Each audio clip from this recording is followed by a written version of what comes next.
కానీ చంద్రబాబు నాయుడు వచ్చినాక engineering colleges విపరీతంగా పెట్టాడు. కోళ్ల ఫారాల్లో కూడా ఇంజనీరింగ్ కాలేజీ పెట్టేశాడు.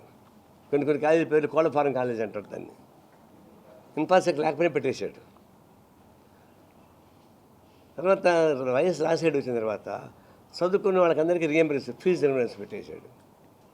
దాంతో ఏమైంది, ఎస్సీస్, బీసీస్, బలహీన వర్గాలు, పేదవాళ్ళు అందరూ కూడా చదువుకోవడం, వాళ్ళు ఫారిన్ పోవడం వచ్చేసింది.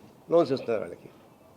ఇప్పుడు పోయి చూస్తే ఏ మూల పోయి చూసినా ఎస్సీస్, బీసీస్, వీకర్ సెక్షన్స్ కోకొల్లా కానీ కనిపిస్తారు. 30 ఏళ్ల క్రితం అది కాదు పరిస్థితి. అందువల్ల ఫీజు రియంబర్స్మెంట్ ఎందుకు పెట్టారు? సామాన్య ప్రజానీకం చదువుకోవడానికి అవకాశం కల్పించి ఫీజులు ప్రభుత్వం కట్టి చదువుకుంటా ఇచ్చారు. ఇప్పుడు ఫీజుల రియంబర్స్మెంట్ ఎంత పరసంగా మారింది. ఇప్పుడు సకాలంలో వాళ్ళు ఫీజులు ఇవ్వరు, రియంబర్స్మెంట్ చేయరు. చాలా కాలేజెస్, ముఖ్యంగా నర్సింగ్ కాలేజీలు, చిన్న కాలేజెస్, వాటిల్లో ఫీజు రియంబర్స్మెంట్ రావడం లేదు. తర్వాత టెక్నికల్ కాలేజెస్ వాళ్ళకి ఫీజు రావడం లేదు. వాళ్ళు చదువుకుంటారు, వెళ్ళిపోతున్నారు, సర్టిఫికేట్ ఇవ్వడం వాళ్ళకి. వాళ్ళు ఏమంటారు, మా ఫీజులు నాకు రాలేదని మేనేజ్మెంట్ పట్టేస్తూ ఉంది. చదువుకొని పూర్తయ్యి ఎలిజిబిలిటీ వచ్చి బయట పోయి ఉద్యోగం చేసుకుందామంటే ఫీజు సర్టిఫికేట్ లేదు.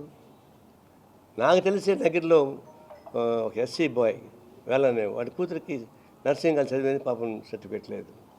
ఇప్పుడు ఇక్కడే కూర్చోండి మురళి, వీళ్ళ ఇంట్లో వాళ్ళు మీ అమ్మాయికి అబ్బాయికా, వీళ్ళ అమ్మాయికి ఫీజు రింబర్స్మెంట్ డబ్బులు రాలే, 2 ఏళ్ళ నుంచి ఆ సర్టిఫికేట్ లేదు. నిర్దిష్టం ఇదే. ఈ విధంగా లక్షల మంది విద్యార్థులు చదువు పూర్తయిన తర్వాత సర్టిఫికేట్లు లేకుండా ఇబ్బంది పడుతున్నారు ఉన్నారు. ఎందుకు ఫీజు రింబర్స్మెంట్ ఎవరు? గవర్నమెంట్. కమిట్మెంటే కదా అది. అన్నిటికి ఇచ్చుకుంటారుగా, ఆ ఓడులు ఈ ఓడులు ఆ ఓడులు అని పిలుచుకుంటారుగా బాగా.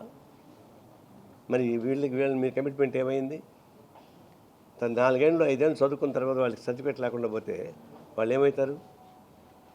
మీకు కావాల్సిన ప్రయత్నం చేసుకుంటున్నారు కదా, విమానాలు కొనుక్కుంటున్నారు, అన్ని రకాలు చేసుకుంటున్నారు, పెద్ద పెద్ద కాంట్రాక్ట్స్ బిల్లు తెచ్చుకుంటున్నారు, ఎవరు ఇబ్బంది పెట్టడం లేదు. మరి వీళ్ళని ఎందుకు ఇబ్బంది పెడుతున్నారు? కాబట్టి ఫీజుల రియంబర్స్మెంట్ అనేది ఒకరోజు ఆలోచన చేసినా ఇది ప్రభుత్వ క్రిమినల్ చర్యకి పాటుపడాల్సి వస్తుంది. నేరపూరితమైన తప్పు గవర్నమెంట్ ఫీజుల రియంబర్స్మెంట్ ఆపడం అనేది.